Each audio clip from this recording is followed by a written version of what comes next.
Assalamualaikum warahmatullahi wabarakatuh.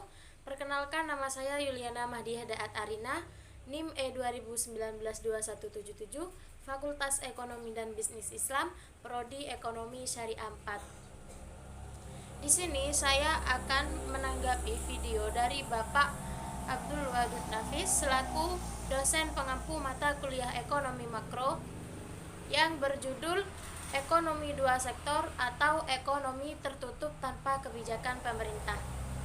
Di sini, secara teoritis ekonomi dibagi menjadi 3 macam.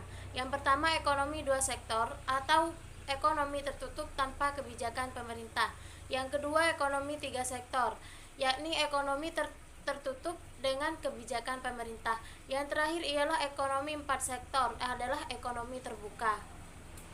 Di sini kita akan memahami tentang apa ekonomi dua sektor. Kita akan memahami diagram daripada ekonomi dua sektor ini. Kita akan memahami tentang konsumsi dan investasi. Pengertian ekonomi dua sektor ialah perekonomian dua sektor adalah perekonomian yang terdiri dari sektor rumah tangga dan perusahaan. Merupakan bentuk yang paling sederhana dari analisis makroekonomi mengenal penentuan tingkat kegiatan ekonomi suatu negara.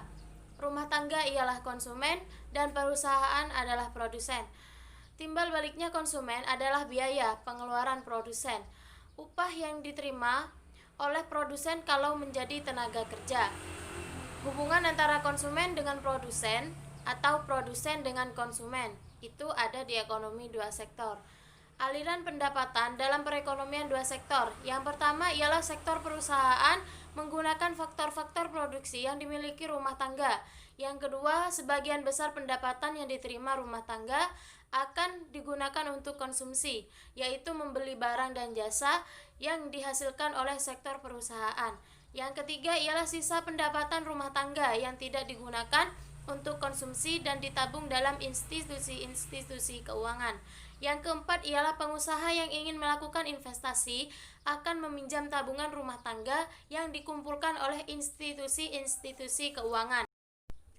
Fungsi konsumsi dan tabungan ialah suatu fungsi yang menggambarkan sifat hubungan antara tingkat konsumsi rumah tangga dalam perekonomian dengan pendapatan nasional atau pendapatan disposable. Fungsinya adalah C sama dengan A plus BY, di mana A ialah konsumsi rumah tangga saat pendapatan nasional sama dengan 0, yang B ialah MPC. Fungsi tabungan. Di sini fungsi tabungan ialah suatu fungsi yang menunjukkan sifat antara tingkat tabungan rumah tangga dalam perekonomian dengan pendapatan nasional atau pendapatan disposable. Rumusnya ialah S sama dengan min A plus dalam kurung 1 min B tutup kurung Y.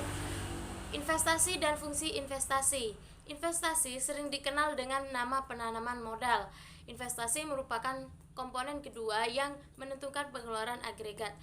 Investasi merupakan pengeluaran atau pembelanjaan penanam-penanam modal atau perusahaan untuk membeli barang-barang modal dan perlengkapan-perlengkapan produksi untuk menambah kemampuan produksi barang dan jasa yang tersedia dalam perekonomian. Investasi di sini meliputi pengeluaran untuk yang pertama, pembelian barang modal yaitu mesin-mesin dan peralatan produksi lain untuk mendirikan berbagai jenis industri dari perusahaan.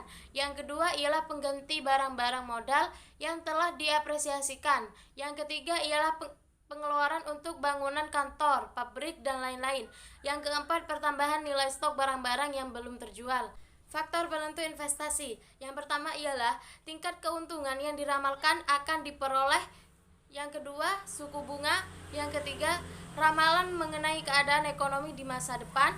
Yang keempat, kemajuan teknologi. Yang kelima ialah tingkat pendapatan nasional dan perubahannya. Yang keenam, keuntungan yang diperoleh perusahaan. Fungsi investasi di sini merupakan fungsi yang menunjukkan hubungan antara tingkat investasi dan tingkat pendapatan nasional. Yang pertama ialah fungsi investasi otonomi. Merupakan investasi yang besarnya tetap atau jenis investasi yang tidak terpengaruh dengan besarnya pendapatan. Yang kedua ialah investasi terpengaruh, merupakan investasi yang besarnya pendapatan nasionalnya, semakin tinggi investasinya. Keseimbangan perekonomian negara. Dalam perekonomian dua sektor, keseimbangan perekonomian negara tercapai apabila yang pertama ketika pendapatan nasional sama dengan konsumsi dan investasi. Yang kedua, investasi sama dengan tabungan. Cukup sekian dari saya. Apabila ada salah baca atau kata, saya mohon maaf yang sebesar-besarnya. Wassalamualaikum warahmatullahi wabarakatuh.